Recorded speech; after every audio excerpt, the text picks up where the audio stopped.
Hindi ka naman mananalangin sa Diyos para ibigay sa iyo yung kailangan mo. Hindi ganon.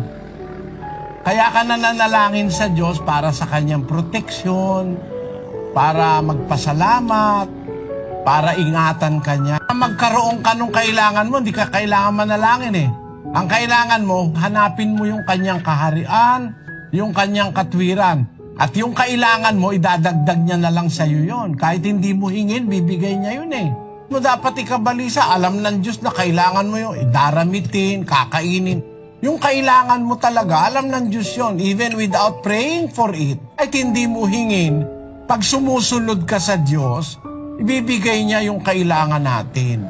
Ngayon, ang pananalangin na ginagawa natin, yung ating mga kabalisahan, mga problema sa buhay, para sa proteksyon ng Diyos, pag-iingat ng Diyos. Basahin natin ang Filipos 4:6. Huwag kayong mga balisa sa anumang bagay, kundi sa lahat ng mga bagay, sa pamamagitan ng panalangin at daing na may pagpapasalamat, ay ipakilala ninyo ang inyong mga kahilingan sa Diyos. Tayong mga kahilingan sa Diyos, sa panalangin, bunga ng kabalisahan sa buhay.